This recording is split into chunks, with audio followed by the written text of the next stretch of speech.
Bonjour tout le monde, j'espère que vous allez bien. Nous sommes ravis de vous accueillir pour cette presque dernière conférence sur cette maison de l'expatriation sur ce mois de juin. Donc, comme je vous le réexplique, la maison de l'expatriation, c'est un lieu de conseil, d'information, mais également avec la possibilité de faire des rendez-vous pour vous accompagner dans vos projets de départ ou de retour en France. Aujourd'hui, on est ravis d'accueillir MSH pour une conférence sur la santé. Donc, n'hésitez pas à poser vos questions au fur et à mesure dans le chat. Et puis, bonne conférence. Merci Chloé. Bonjour à tous. Je suis Marie-Gabrielle Delemaire. Je suis directrice communication chez MSH. Ça fait 6 ans que je suis chez MSH. Alors, qui est MSH? On est un courtier en assurance santé. Donc, on couvre les expatriés en santé et en prévoyance. Pourquoi on a fait cette conférence sur la facture et sur les coûts de santé à l'international? Tout simplement parce qu'on a beaucoup de questions sur les sujets de couverture et de coûts de santé. C'est quelque chose qui revient énormément. Et donc, on s'est dit que c'était vraiment utile de vous faire une conférence sur le sujet pour que vous puissiez faire des choix éclairés pour le départ de votre expatriation ou même pendant votre expatriation si vous êtes déjà expatrié. Ce que je vous propose, c'est que je vais faire mon petit speech de 30-40 minutes. J'ai un petit timer pour essayer de ne pas être trop longue et de ne pas être trop ennuyeuse. On va aborder plusieurs points comme le fait de la couverture santé, les coûts de santé à l'étranger, les opportunités, les offres que vous avez pour bien vous couvrir. Et puis après, on aura un échange en questions-réponses. Donc, vous n'hésitez pas en effet à poser vos questions sur le chat. Et puis voilà, c'est parti. Je suis aussi accompagnée de Johanna Rollet, directrice du centre d'expertise individuelle, qui répondra à toutes les questions. Allez, c'est parti. Donc, un petit point rapide, un petit détail sur MSH qui nous sommes. Nous sommes un courtier en assurance santé internationale. Donc, en fait, qu'est-ce qu'on fait? On conçoit des solutions en santé internationale, donc des couvertures, donc santé ou prévoyance. Notre métier, c'est de comprendre vos préoccupations, vos besoins de couverture santé à l'étranger, d'anticiper vos besoins au quotidien et de construire des produits et des services innovants. MSH fait partie d'un groupe qui s'appelle Diociassi, qui est un groupe de courtage, qui est le leader européen en courtage en assurance. Donc, une entreprise très stable. MSH, on a 7 centres de santé dans le monde et des centres régionaux. Donc, on a à peu près 12 sites dans le monde. On est 1400 collaborateurs répartis un peu partout. Donc, pour vous citer quelques destinations qu'on a dans le monde, on a une entité à Dubaï, au Canada. On a plusieurs entités en Asie. On est en train, par exemple, d'ouvrir un bureau en Thaïlande. On a une entité à Singapour, en Chine. On a une entité à Tunis. Donc, voilà, en gros, on couvre à peu près tout le globe. Et donc, avec MSH, vous avez forcément des Français ou des personnes qui répondront au téléphone à tout moment où vous appellerez. On a aussi 60 nationalités de personnes qui travaillent chez nous. Pourquoi? Parce qu'en fait, chez MSH, l'expatriation, c'est au-delà de notre cœur de métier, c'est notre ADN. En fait, on est des expatriés en grande partie, on a vécu de l'expatriation. Donc, les besoins des expats, on les connaît très bien. Et puis voilà, 50 langues parlées, forcément, avec 60 nationalités différentes, on parle beaucoup de langues. C'est ça qui fait qu'on a une grande proximité avec les expatriés et leurs besoins. On couvre à peu près tous les types d'expatriation. Donc, évidemment, le salarié qui part avec son entreprise, mais aussi voilà, les entrepreneurs, les digital nomades, les étudiants, les familles, les binationaux, les seniors, etc., etc. Voilà, maintenant que j'ai fait une rapide overview des messages, on va rentrer dans le vif du sujet. Donc, avant de comprendre les coûts de santé dans le monde, il faut comprendre qu'il y a différents systèmes de santé dans le monde. On va dire qu'il y en a 3 majeurs. Il y a les assurances maladie qui sont gérées par des assurances publiques. Donc, typiquement, ça va être des assurances où il y a une grosse part du public qui sont financées par les cotisations, les impôts, par l'État, qui peuvent avoir une grande part de libéral. Donc, typiquement, on va avoir l'assurance maladie française. C'est exactement ce type de système de santé. Ensuite, on a des systèmes nationaux qui vont être gérés par l'État avec une grande part du public dont le principe est aussi la gratuité. C'est typiquement le NHS en Angleterre ou il y a également le NHP à Singapour. Et enfin, il y a un autre type de système qui va être plus là où les assurances privées vont prendre le relais, quand les systèmes publics ou les systèmes, on va dire, nationaux sont moins performants ou moins développés. Donc, par exemple, aux États-Unis, même s'il y a, grâce à Obama, on a l'Obamacare qui s'est lancé, donc il y a quand même une base, ça reste très, très organisé en système privé. Donc, c'est également le cas, par exemple, dans des pays qui vont être en voie de développement ou un peu moins développés. C'est beaucoup les assurances privées, en fait, qui vont prendre le relais de la couverture santé. Maintenant, j'aimerais qu'on fasse un petit focus sur la France et vous allez voir pourquoi. En France, on a une couverture primaire universelle qui est super avantageuse. En fait, on est un peu privilégié en France. L'assurance maladie, la sécurité sociale, elle nous couvre très, très bien. En moyenne, l'assurance maladie, elle couvre à peu près 79-80% des coûts de santé des Français, que ce soit sur la part des médicaments, les hospitalisations, les consultations chez des médecins ou des spécialistes. Donc, à quoi ça nous amène? Ça nous amène à ce que les complémentaires, donc la mutuelle ou la complémentaire que vous prenez, elle ne couvre que 20% de votre dépense de santé en tant que Français. Donc, c'est-à-dire que, par exemple, votre mutuelle, vous allez la payer 100 € par mois. Et encore, si vous êtes employé, c'est l'employeur qui va en payer une partie, donc vous paierez encore moins cher. Et donc, voilà. Donc, la complémentaire, elle prend que 20% du coût de santé en charge parce que la Sécu, finalement, elle est très couvrante. Un truc que je n'ai pas dit aussi, c'est que la couverture de la Sécu, on a tendance à dire « Ah, c'est de moins en moins couvert, c'est de moins en moins couvert ». Ce n'est pas vrai du tout. La Sécu, elle n'a jamais été aussi couvrante. Le fait est que en fait, les coûts de santé, ils évoluent tellement que la Sécu ne peut pas évoluer dans sa prise en charge, dans sa couverture, aussi largement que les coûts de santé évoluent. On va y revenir un petit peu après. Ça nous amène à quoi? Ça nous amène à réaliser que la France, en fait, c'est un pays avec les coûts de santé les moins chers du monde. Et vous allez voir qu'en plus, ce n'est pas forcément le pays de référence dans le sens où, au-delà de la prise en charge de la couverture des hospitalisations, c'est un pays qui est extrêmement régulé aussi, qui régule les coûts de santé. Donc, qui régule, par exemple, le prix des médicaments, qui va réguler beaucoup l'inflation, l'inflation médicale, et puis, voilà, qui va réguler les coûts de santé. Et donc, tout ça pour dire que nous, en tant que Français, quand on a une opération, quand on a un médicament à acheter, finalement, notre reste à charge, il va être très, très bas. Parce que voilà, la Sécu est couvrante. Si on a une mutuelle, on va encore moins payer. Et donc, en fait, nous, en tant que Français, on ne se rend pas bien compte de ce que ça coûte la santé à l'international. Est-ce que j'ai oublié de dire quelques petites choses? Je check mes notes. Non, voilà. C'est à peu près ça. Et donc, justement, on va faire un petit zoom sur le coût de la santé à l'international. Le coût des médicaments, d'abord. Le coût des médicaments et de la santé dans le monde, il y a un rapport de 1 à, je crois, 50, un truc comme ça. Donc, sur une moyenne mondiale, les États-Unis, par exemple, ça représente 306% d'exagération par rapport à une moyenne. Les coûts de santé aux États-Unis, ils coûtent 306% de plus que la moyenne mondiale. C'est énorme. On va donner des éléments d'explication de pourquoi un peu après. En Allemagne, qui pourtant est un pays européen, et c'est vrai que l'Europe essaye quand même de réguler assez ses coûts, et ben on se rend compte que c'est quand même 126% de frais supplémentaires aussi par rapport à la moyenne normale. Donc les coûts de santé en Allemagne sont quand même assez élevés au final. En Espagne aussi, 78%. En France, qu'est-ce qui se passe? Grâce à cette régulation dont on parlait, on est à moins 16%. Donc les coûts de santé en France, ils sont moins élevés que ceux de la moyenne mondiale. Et en Inde, on est à moins 73%. Ça s'explique notamment parce que l'Inde est un pays qui produit beaucoup de médicaments et qui, du coup, en fait, forcément, va vendre ses médicaments moins chers. Donc voilà. Donc ça explique un petit peu la disparité des coûts de santé qu'on peut retrouver. Comme nous, en plus, on est en tiers payant en France, on ne se rend pas du tout compte de cette disparité, puisqu'en fait, on avance très peu de frais. On en avance quand même un petit peu, mais on avance très peu de frais par rapport à d'autres pays qui vont avoir beaucoup moins de tiers payants. Donc, le tiers payant, pour expliquer, c'est quand typiquement vous allez dans un centre de santé, vous donnez votre carte de sécu, votre carte de mutuelle et vous ne payez rien, par exemple pour un détartrage. Exemple typique. Donc, ceci nous amène à aborder un autre sujet extrêmement variable des coûts de santé dans le monde, c'est celui du prix des médicaments. Donc, on l'a dit, en France, on régule beaucoup les coûts de santé. Donc, on va réguler les coûts d'une consultation, on va réguler les coûts d'une hospitalisation. La Sécu va prendre une grosse charge. Mais en plus de ça, en France, on régule beaucoup le prix des médicaments. Là où dans d'autres pays, les médicaments, ils sont soumis à l'offre et à la demande. Je reprends l'exemple des États-Unis qui est le plus parlant, le plus frappant, on va dire. Les États-Unis, c'est complètement soumis à l'offre et à la demande. Pourtant, aux États-Unis, on a beaucoup de laboratoires qui vont créer les médicaments.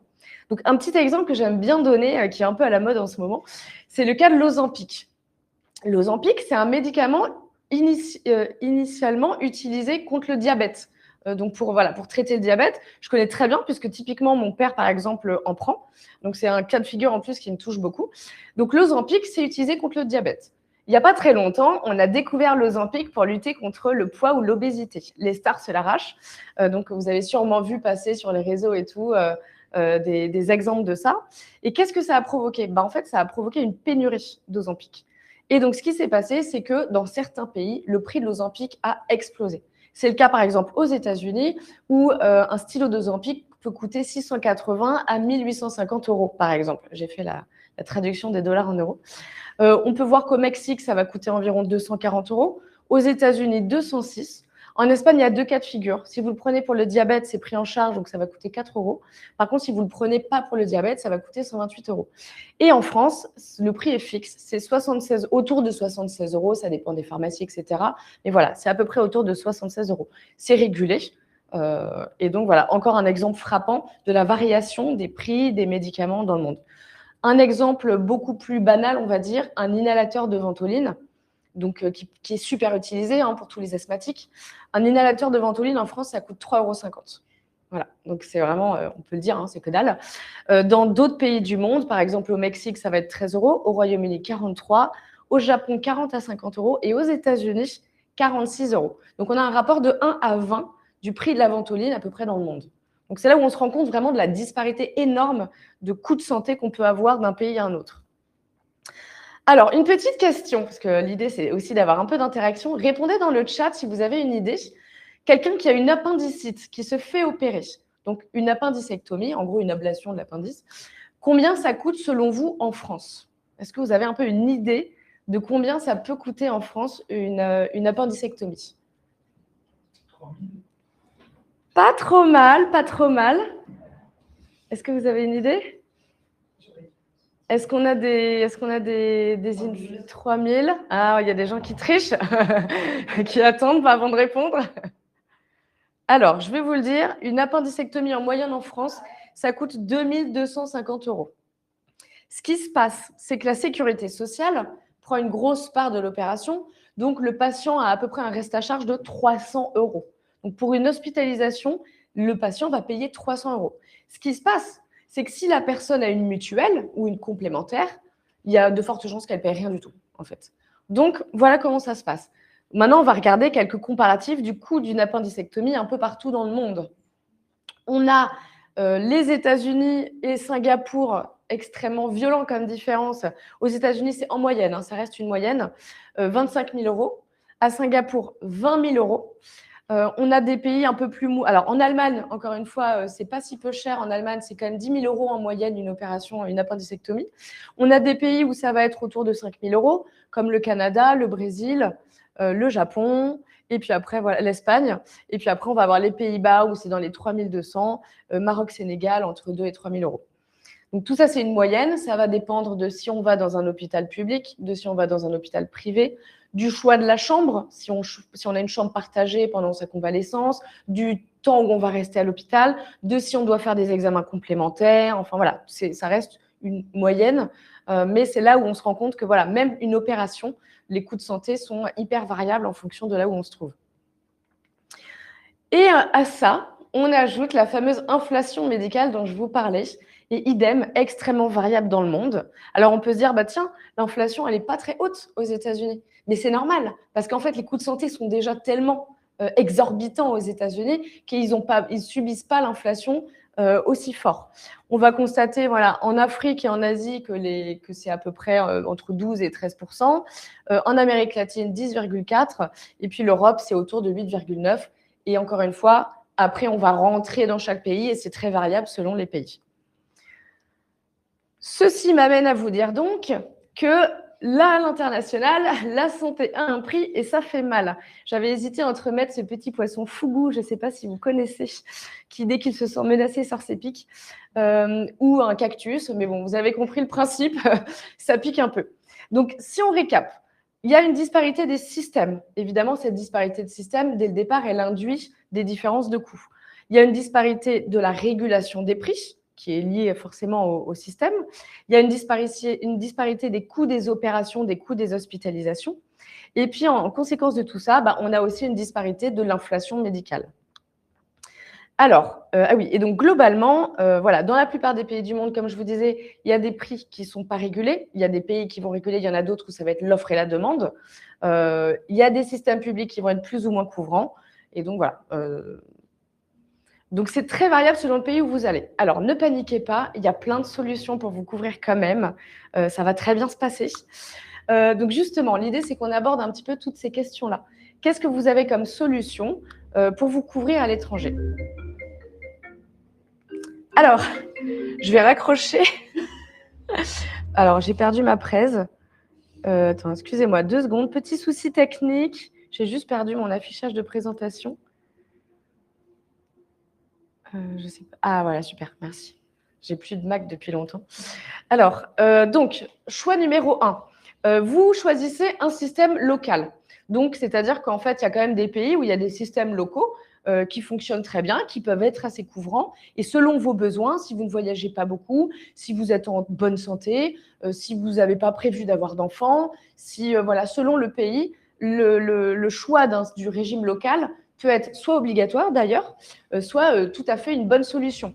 Alors, ça va dépendre beaucoup de votre statut. Très souvent, pouvoir accéder au régime local, ça va dépendre aussi de votre statut. Si vous êtes en digital nomade, si vous êtes sur un contrat local aussi en termes d'emploi, si vous êtes selon le pays aussi, voilà, ça va beaucoup varier. Donc, encore une fois, c'est un peu du cas par cas tout ça. Donc, très souvent aussi, vous pouvez choisir un régime local parce que vous êtes un peu obligé. Il y a des pays qui l'imposent. Je vais prendre par exemple le cas de Dubaï qui l'impose dans une certaine mesure. Et donc, vous allez trouver que ce n'est pas forcément couvrant parce que vous avez des besoins supplémentaires, parce que vous avez besoin de voyager, etc. Ou parce que vous venez avec votre famille, par exemple. Et dans ce cas-là, ça peut être hyper intéressant de prendre une complémentaire, donc une assurance complémentaire de ce régime local. Ça, c'est le choix numéro 1. Choix numéro 2, vous avez la CFE. La CFE, c'est la Caisse des Français de l'étranger. C'est un peu l'homologue de notre Sécu, mais à l'étranger. C'est très intéressant parce qu'elle peut vous permettre de garder un peu un lien avec le système français et notamment, c'est plus simple après quand vous passez à la retraite parce que du coup, vous avez gardé un lien avec le système français. Il y a un petit sujet sur la CFE et c'est là, encore une fois, ça va dépendre vraiment du pays où vous allez. La CFE, en fait, elle base ses remboursements sur les tarifs français. Et après, elle établit en fait un pourcentage de remboursement en fonction des pays où vous êtes. Donc, vous allez pouvoir être couvert, alors je dis un peu au pif parce que je ne me souviens plus exactement, mais vous allez pouvoir être couvert à hauteur de 20% dans un pays et à hauteur de 50% dans un autre pays. Donc, il faut faire attention à ça parce que la CFE, c'est une très bonne couverture, par exemple, primaire, mais ça va, encore une fois, elle peut être suffisante dans certains pays et dans d'autres pays, elle peut ne pas être suffisante selon le pays où vous allez et la base de remboursement de la CFE. Voilà, donc c'est ce que je disais, c'est un très bon régime primaire, c'est super intéressant pour les Français qui s'expatrient. Et encore une fois, il faut vraiment voir son cas de figure et ses besoins pour savoir si ça suffit dans le pays où vous allez. Et donc, il y a un troisième cas qui va être l'assurance privée. Donc là, c'est typiquement si vous allez dans un pays où le système local et où la CFE ne suffisent pas forcément, ou si vous allez dans un pays et que vous ne voulez pas avoir 2 assurances parce que c'est plus compliqué pour se faire rembourser, parce que c'est plus long, etc., etc., vous pouvez choisir une assurance privée. Il y a 2 cas de figure d'assurance privée. Il y a l'assurance privée locale, donc c'est une assurance privée qui va vous couvrir sur les lieux, mais c'est une assurance privée qui ne va pas forcément avoir un réseau médical très étendu, elle va vous couvrir en local. Donc, ça peut être intéressant, par exemple, si vous avez un plus petit budget, que vous savez que vous n'allez pas forcément trop naviguer, que vous savez que vous ne restez pas très longtemps si vous êtes, par exemple, en mission, ça peut être très intéressant. Il y a un autre cas de figure, c'est l'assurance santé internationale qui intervient dans 2 fonctionnements. Un qui intervient au premier euro, c'est-à-dire que vous prenez que l'assurance santé internationale et en fait, elle paye dès le premier euro dépensé, vous êtes remboursé et vous passez que par cette assurance santé internationale et comme ça, vous n'avez qu'un seul guichet, on va dire, de remboursement et ça fonctionne très bien. L'assurance santé internationale, elle prend le grand risque. Si vous avez un accident hors de votre pays où vous êtes couvert, par exemple, vous êtes pris en charge dans ce cas de figure. Ce n'est pas forcément le cas avec un système de santé local ou une assurance privée locale. Donc ça, c'est quand même super intéressant. Si vous avez une maladie qui se déclare, également, ça sera beaucoup plus pris en charge. Et voilà. Et donc, c'était ce que j'avais à dire sur les assurances privées. Donc, un autre donc, je vais faire un petit focus évidemment sur les assurances privées, puisque c'est un peu ce qu'on connaît le mieux chez MSH. Hein. Donc, l'assurance santé privée, elle a 3 avantages. Bien évidemment, comme toute assurance, c'est d'abord le remboursement, clairement, c'est pour ça qu'on la prend. Mais il n'y a pas que ça. Et c'est là où ça peut être très intéressant aussi. Il y a l'expertise médicale. Typiquement, vous fracturez le poignet, vous faites une fêlure du poignet. Le pays où vous êtes vous recommande, le médecin que vous allez voir, vous recommande une opération. Il faut opérer tout de suite, machin. Il y a des pays, il faut savoir, qui sont très dans l'acte, donc qui vont tout de suite proposer de l'opération, qui vont tout de suite dire qu'il faut opérer, dire qu'il faut de l'acte. Là où c'est intéressant, et là où c'est très intéressant, notamment en France, parce que c'est le fonctionnement de notre système de santé, on va toujours voir si on ne peut pas faire autrement avant d'opérer, si on ne peut pas éviter une opération. Une opération, ça peut quand même souvent générer d'autres problèmes. Donc, c'est hyper intéressant de pouvoir demander dans ce cas-là un second avis médical. Les assurances privées, elles vont proposer ce service-là, du second avis médical. Et donc, elles vont proposer à la personne, elles vont examiner le dossier, éventuellement faire une téléconsultation, envoyer chez un médecin de confiance dans le pays. Enfin, voilà, il y a plein de cas de figure. Et voir si l'opération est obligatoire. Et donc, si l'opération est obligatoire, on vous la conseillera. Si elle n'est pas obligatoire, on vous proposera un autre fonctionnement.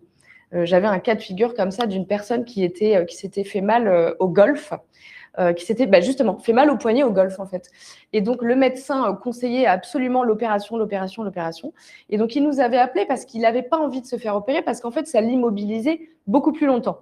Et en étudiant son dossier, on s'était rendu compte qu'il n'y avait pas forcément besoin d'opérer et qu'il suffisait en fait de faire un peu d'immobilisme et après de la rééducation parce que c'était pas une fracture nette, c'était plutôt une fêlure. Et donc la personne a pu ne pas se faire opérer et donc ça lui a évité beaucoup de désagréments. Et aujourd'hui, je crois qu'il refait du golf. Je crois que c'était même du tennis, si je me souviens bien. Un autre cas de figure très intéressant qui est géré par l'assurance santé internationale, c'est l'évacuation et le rapatriement. Donc, en cas d'accident ou de maladie grave, on peut aller se faire opérer dans un pays proche ou alors, dans les cas les plus graves ou dans les cas nécessaires, se faire ramener dans son pays d'origine. Donc, la France, si on est français. Ça peut être aussi, alors typiquement dans les garanties des assurances privées, il y a un truc super intéressant aussi, c'est que si on a un enfant, par exemple, qui est resté en France et que nous, on est expatrié, ou un parent et que nous, on est expatrié, on peut se faire ramener dans le cas de son hospitalisation. Comment ? Et rester sur place. Voilà. Donc, typiquement, le genre de cas de figure aussi, quand on a un proche, très, très proche, qui ne va pas bien, on sait qu'on va pouvoir quand même aller le voir, aller à son chevet. Voilà, en tant que parent ou quand on a de la famille restée en France, c'est quand même très utile.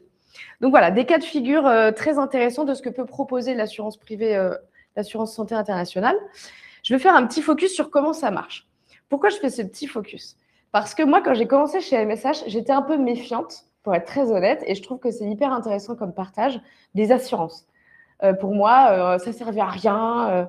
Et donc, voilà. Et donc, chez MSH, j'ai appris que ça avait vraiment du sens et que ça servait vraiment. Et qu'en fait, on sauve la vie de plein de personnes à qui il arrive des choses hyper souvent. Et on fera un petit story time après où je vous raconterai 2-3 cas de figure qui, moi, me parlent énormément et qui donnent du sens aussi à mon travail. Donc, l'assurance, comment ça marche ?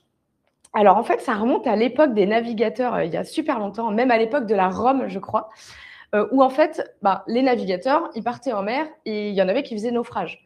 Et quand ils faisaient naufrage, ils perdaient leurs marchandises.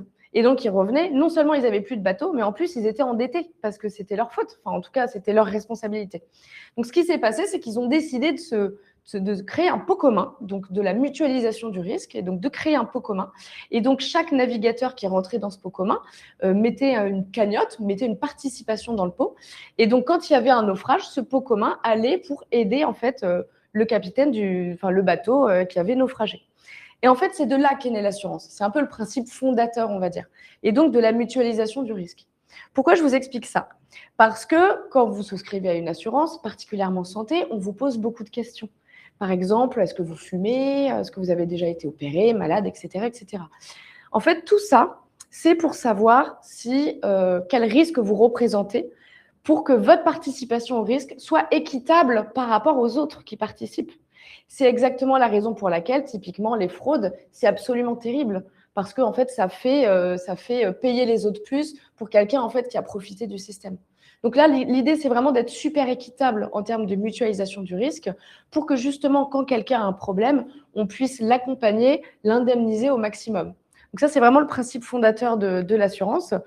Parfois, il y a des risques qui ne sont pas couverts. Par exemple, quelqu'un qui va faire un sport extrême, parce que ce serait injuste de le couvrir normalement, alors qu'il fait déjà un métier de risque.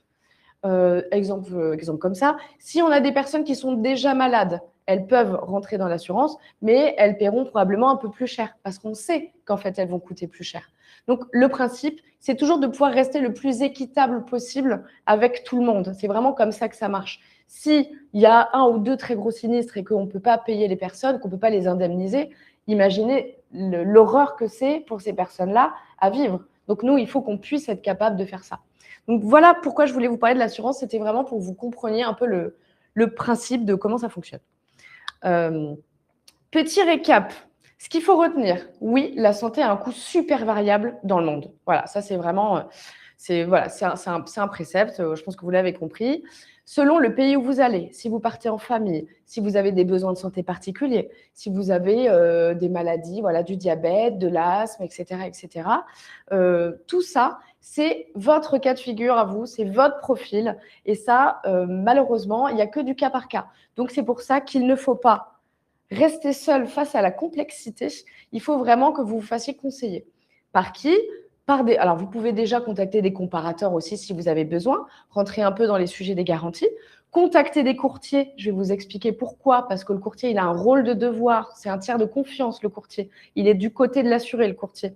Donc, il faut que vous fassiez conseiller par quelqu'un qui va pouvoir vous proposer plusieurs choses en fonction de votre cas de figure, vous expliquer comment ça marche, quelles sont les garanties, ce que vous pouvez faire et que vous puissiez partir, en fait, faire votre projet d'expatriation hyper serein et en étant complètement éclairé par rapport à ce que vous avez pris. Et enfin, voilà, l'assurance a évidemment un coût à l'international puisque vous voyez, ce n'est pas du tout les mêmes coûts qu'en France, mais elle protège ce qui compte le plus, votre vie, celle de vos proches. Si vous partez en famille, c'est quand même pas rien. Et donc, voilà. Et donc, c'est ce que je disais. Je vais passer rapidement parce que je voudrais vraiment vous raconter mes petites histoires. C'est quoi le rôle du courtier ? C'est un tiers de confiance. Le courtier, il est là pour négocier avec l'assureur les meilleures offres, les meilleurs tarifs, créer des produits aussi s'il y a besoin. C'est-à-dire que si le courtier voit qu'il y a des choses, enfin qu'il y a des nouvelles mobilités, par exemple, en ce moment, il y a beaucoup de nouvelles choses, des gens qui partent en mission, des digital nomades, beaucoup plus de seniors qui font 6 mois en France, 6 mois à l'étranger. Voilà, toutes ces choses-là, c'est des cas de figure nouveaux. Le courtier, il va aussi pouvoir proposer des offres et négocier les offres les plus adéquates pour ces cas de figure avec l'assureur. Donc voilà, c'est un vrai tiers de confiance. Il est tenu du devoir de conseil. C'est une loi en France. Le courtier, il est obligé de conseiller. Donc, en fait, vous savez que vous pouvez le contacter quand même en étant en confiance, puisqu'il doit vous proposer différentes offres, il doit vous proposer différentes options. C'est la base du métier de courtier, en fait. Et une chose très importante, un courtier, il n'est pas juste là pour vendre, il est là pour être avec vous sur toute la durée du contrat. Et typiquement, moi, par exemple, quand je suis partie m'expatrier en Asie, à Séoul, en Corée, mes parents sont passés par un courtier. Et en fait, c'est toujours le même courtier à chaque fois qu'ils ont des nouveaux besoins en assurance. C'est bien la preuve que le courtier, c'est quelqu'un de fidèle, c'est quelqu'un en qui on doit avoir confiance. Si vous n'avez pas confiance dans le courtier que vous prenez, ne le prenez pas. Voilà. Alors, c'est l'histoire du petit story time. Bon, j'ai mis une image un peu catastrophe, mais vous allez voir, c'est pas dramatique du tout. Donc, on avait une personne qui était expatriée en Grèce. C'était un expatrié, c'était un assuré de chez MSH qui était couvert donc à la fois à la Caisse des Français de l'étranger et avec MSH en complément. Cette personne s'est fracturée, je ne sais plus quelle chose, enfin, il s'est fait super mal. Il est parti dans une clinique qu'il connaissait bien en urgence et l'opération a coûté 100 000 €. Mais je rigole vraiment pas. Hein. Donc, la première hospitalisation d'urgence, 100 000 €. Il devait se faire réopérer quelques mois plus tard. Il nous envoie le devis. Et là, on se dit, c'est quand même très cher. On connaît les tarifs de la Grèce. C'est assez particulier, la Grèce. Dans le privé, ça coûte très, très cher. Donc, autant dans le public, ce n'est pas forcément excessif. Mais dès qu'on va dans le privé, c'est 6 à 8 fois supérieur aux tarifs du privé en France. Et donc, quand on a vu cette histoire de devis, on s'est dit, c'est quand même énorme. C'était quelqu'un qui était français. Et on a regardé si ce n'était pas possible de faire la même opération en France avec un spécialiste, en sachant que forcément, ça coûterait moins cher. Et donc, c'est ce qui s'est passé. On a trouvé à l'American Hospital of Paris, donc très, très bon hôpital. On a fait un devis à 12 000 euros. On a transféré sa famille on l'a transféré à Paris. Il avait sa famille sur place. Donc, il était auprès de ses proches. C'était quand même beaucoup plus pratique. Et donc, le coût total de la prise en charge a coûté environ 12 000 euros. Donc, les soins ont été faits à Paris. La personne était avec ses proches, très rassurée. Et donc, au total, tout le monde a économisé beaucoup d'argent sur cette opération. Donc, typiquement, le genre de choses hyper utiles. Et donc, ça a été quelque chose qui a été conjoint entre la CFE et MSH. C'est-à-dire qu'on s'est appelé, on s'est parlé, on s'est dit comment on peut faire pour que ça se passe au mieux, être sûr que l'opération se passe bien, que la personne se rétablisse dans les meilleures conditions. Et donc, voilà, exemple typique d'un fonctionnement MSH-CFE. Un autre cas. Ça va, je ne vais pas trop vite? Non, ça va? Parce que je sais que je peux avoir un rythme de parole un peu... Non? Ok, super. Donc, l'approvisionnement de médicaments. Donc, c'est une assurée qui était en Inde. Elle avait besoin d'un médicament qui n'était pas disponible. Elle avait demandé à son assisteur. Son assisteur pouvait, c'était un peu en urgence parce qu'ils étaient en rupture de stock à ce moment-là. Ça arrive parfois aussi sur des médicaments un peu rares, qu'un pays soit en rupture de stock, mais que d'autres pays voisins ne le soient pas. Et donc, dans ce genre de cas de figure, typiquement l'Ozempic, ça aurait pu arriver. Donc, elle demande une solution. L'assisteur lui fait un devis à 40 000 euros. Ce qui se passe, c'est que les médicaments, ils viennent du Danemark. Ils transitent par Hong Kong pour arriver en Inde. Donc, ça fait un truc un peu... ouais, ça fait ça. Donc, pas hyper logique comme parcours. Donc, forcément, on peut rajouter le coût du transport. Enfin, voilà. Donc, forcément, le devis, il est élevé. Elle nous demande... Nous, on a une entité à Dubaï. Donc, on demande à Dubaï, puisque c'est l'entité la plus proche de l'Inde. Ils cherchent, ils trouvent le médicament, en l'occurrence, dans le pays d'à côté, je ne sais plus lequel. Ils expédient directement le médicament jusqu'en Inde. Ça a coûté 4 000 $. Voilà. Donc, idem, un exemple typique de réduction des coûts qui fait qu'elle n'a pas eu à payer, en fait. Donc, voilà. Donc, la livraison a été beaucoup plus rapide, évidemment. L'assurée était super contente. Elle a récupéré son stock de médicaments. Et puis, donc, tout le monde a économisé beaucoup d'argent. Voilà. Et donc, un dernier cas, donc ça, c'est un autre cas, c'était un cas de maternité. C'était une assurée qui avait une fille, donc elle venait d'accoucher, et donc nourrisson, ils ont diagnostiqué une maladie rare et dégénérative, un truc qu'on ne pouvait pas détecter avant. Mais elle avait pris la garantie maternité, donc pas de souci. Le traitement existait, mais il était hors de prix. C'est un vrai cas. Hein. Tout ce que je vous raconte, c'est vraiment des choses qui sont arrivées à des assurés. Et c'est là où je trouve super intéressant de vous les raconter.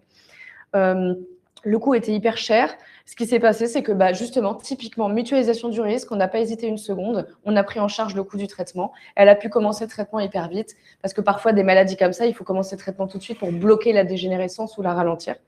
Et donc voilà, on a pu la prendre en charge et elle a grandi beaucoup plus normalement, on va dire. Voilà. Et donc là, j'en arrive à la partie finale, qui est notre film de marque. Donc pour ceux qui sont en ligne, je pense qu'on va vous la passer sur YouTube. Après, on fera la session de questions-réponses. Je suis allée vite, non? Je suis allée vite. 30, ça va. Je le passe aussi là ou pas? Ouais? Ok. Les citoyens bougent, les trajectoires changent, les idées traversent les océans. Nous sommes l'assurance santé de ce monde en mouvement. En tant que pionniers de la mobilité, nous aimons ce terrain de jeu infini, où se croisent des expatriés, des étudiants, des entrepreneurs, des nomades digitaux, des locaux. À l'autre bout du monde ou à l'autre bout de la rue, nous sommes là où vous êtes. Partout. Nous vivons là où vous vivez. Nous parlons votre langue. Nous partageons votre culture. Connectés au meilleur réseau de soins locaux, implantés au plus proche pour vous accompagner au plus près. Nous avançons à votre rythme, selon vos choix et vos horizons, sur place, sur mesure. Nous sommes comme vous, passionnés, indépendants, humains. Nous sommes en mouvement. Votre mouvement. MSH. Health in Motion.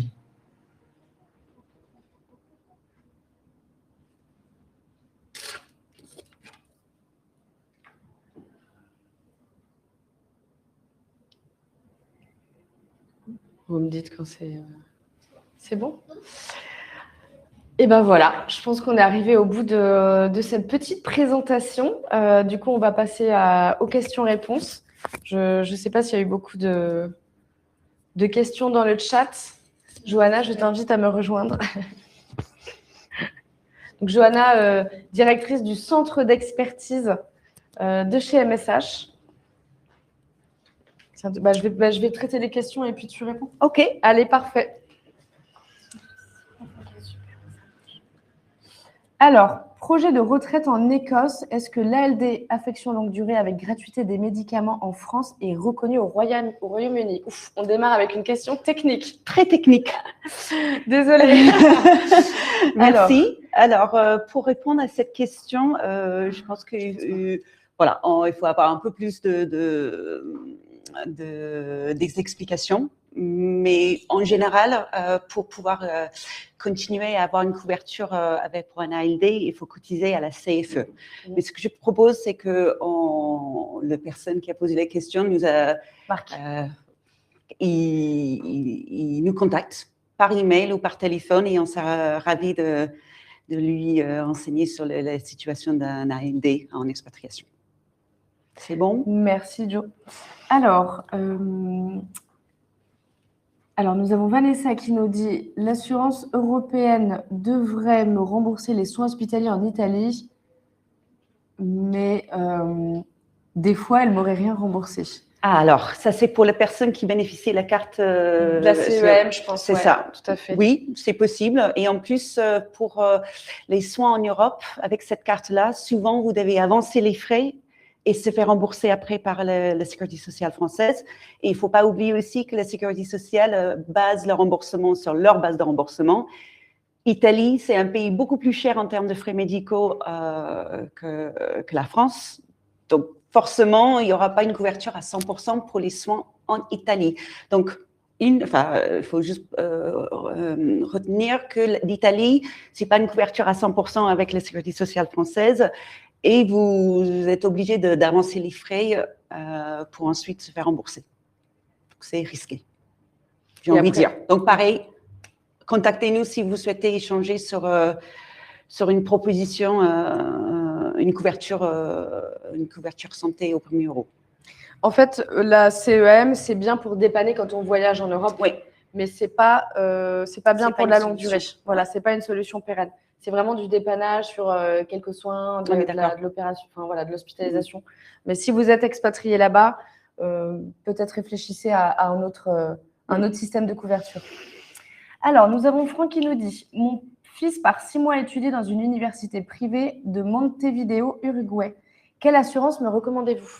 Génial. Alors, c'est génial pour votre fils de partir en Amérique du Sud. Écoutez, MSH propose des solutions justement pour ce type de situation des étudiants. On a vraiment une solution bien adaptée. Donc, c'est des produits temporaires qui couvrent souvent en cas d'accident et les maladies inopinées, parce que souvent les jeunes, ils sont en bonne santé, donc ils n'ont pas forcément besoin d'avoir une couverture complète avec toutes les garanties. Encore une fois, je vous invite à nous contacter pour parler du projet et mon équipe sera ravie de proposer un devis. Vous avez d'ailleurs l'adresse email et le numéro de téléphone sur la présentation. Donc voilà, n'hésitez pas. Alors, on a une question. MSH travaille en lien avec Vivinter.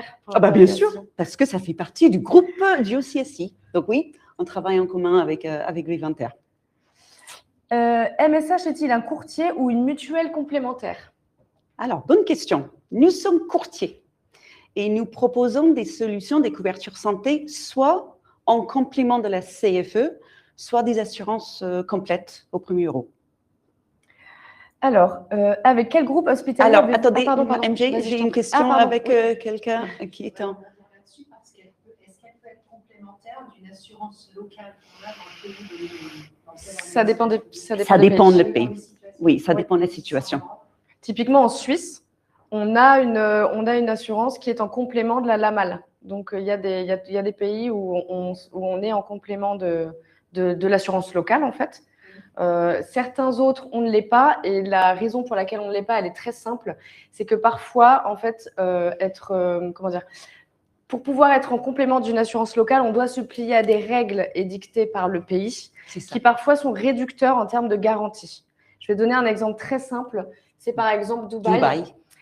Typiquement pour la maternité, pour pouvoir prendre la garantie maternité à Dubaï, pour pouvoir prendre l'assurance locale garantie maternité, on est obligé d'être marié. Or, nous, la garantie maternité, c'est vrai. Oui. La garantie maternité, on veut la proposer en fait à toute personne qui en a besoin et pas forcément des personnes mariées parce qu'on trouve ça discriminant. Et donc, c'est la raison pour laquelle on ne fait pas de complémentaire à l'assurance locale à Dubaï. C'est aussi la raison pour laquelle on a une entité à Dubaï qui, elle, propose d'autres solutions. Donc, voilà l'explication. Donc, ça dépend des pays. Mais nous pouvons en discuter après, si vous le souhaitez, avec plaisir. OK. Alors, avec quel groupe hospitalier avez-vous des accords sur la ville de Mexico? Oh, on ne va pas dévoiler oui, enfin, alors, il faut savoir que MSH, on travaille avec à peu près 2 millions de prestataires dans le monde entier. Donc, ça, c'est vraiment notre cœur de métier, comme MJ a expliqué tout à l'heure. C'est notre ADN.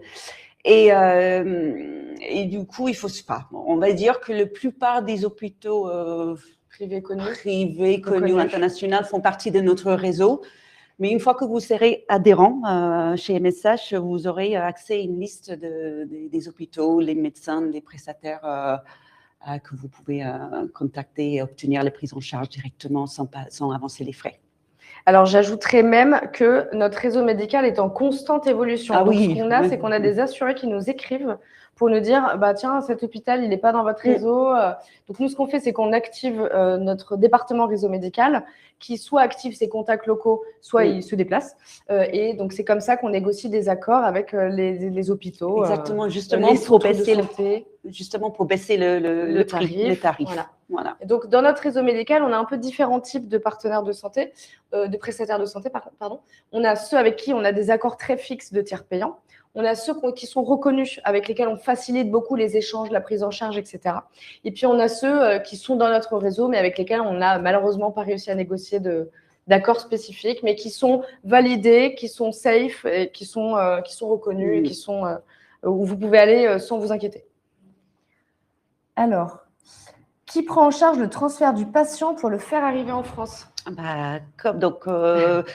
Comme j'ai expliqué, nous proposons des couvertures de santé, incluant la couverture santé, donc tout ce qui est hospitalisation, les soins courants, mais en plus, la garantie assistance médicale et de rapatriement. Donc, MSH travaille avec plusieurs assisteurs, notamment, je peux nommer Europe Assistance ou International SOS, qui justement organisent les transferts d'un pays à l'autre. Alors, en Allemagne, avec quelle assurance MSH travaille-t-il? Avec MSH. Donc, MSH propose, c'est avec un assureur français et on est.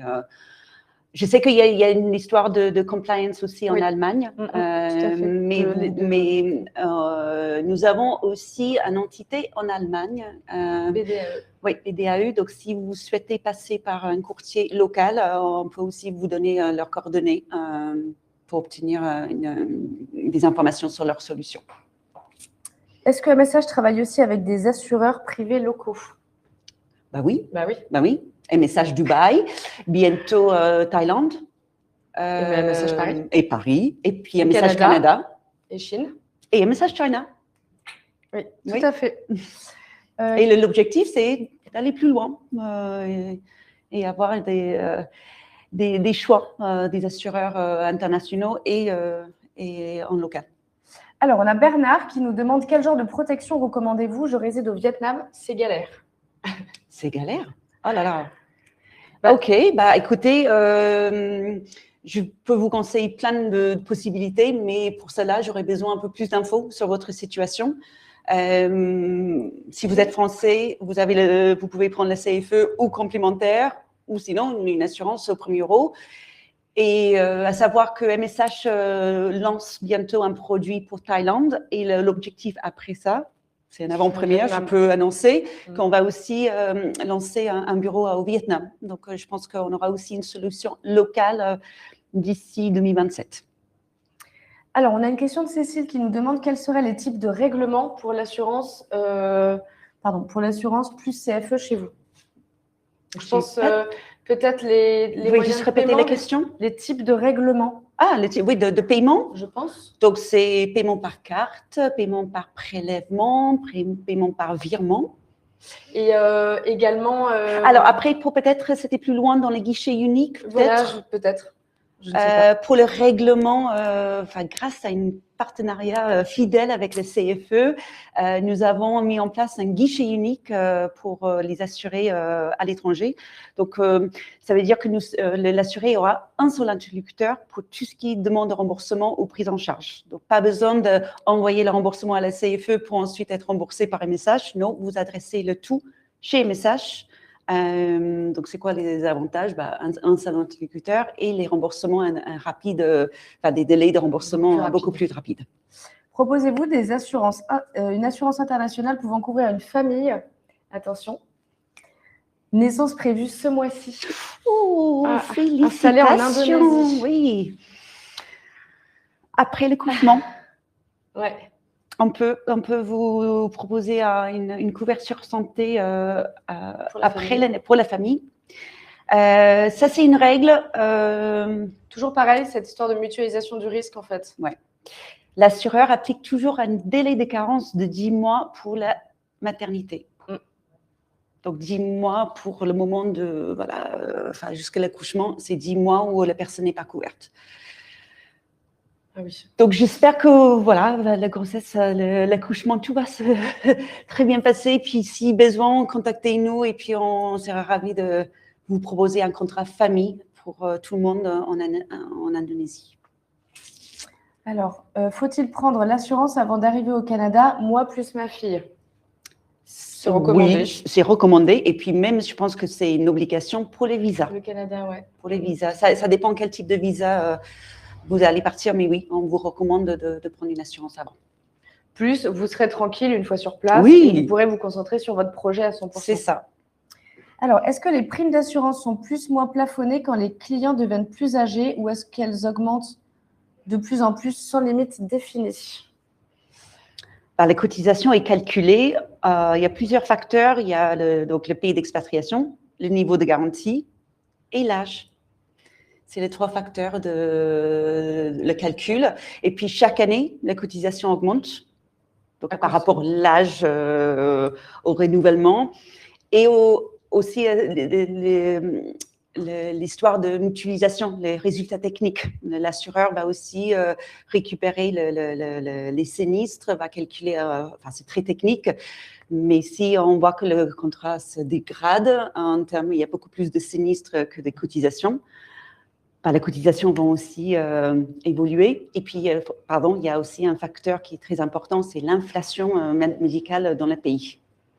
Et je crois est-ce que tu as montré un slide par rapport à l'inflation? C'est quand même, chaque année, on est dans les deux chiffres d'augmentation, hélas. J'ajouterais sur le sujet du prix lié à l'âge, en fait, c'est tout simplement parce que plus on vieillit, plus on va représenter un risque.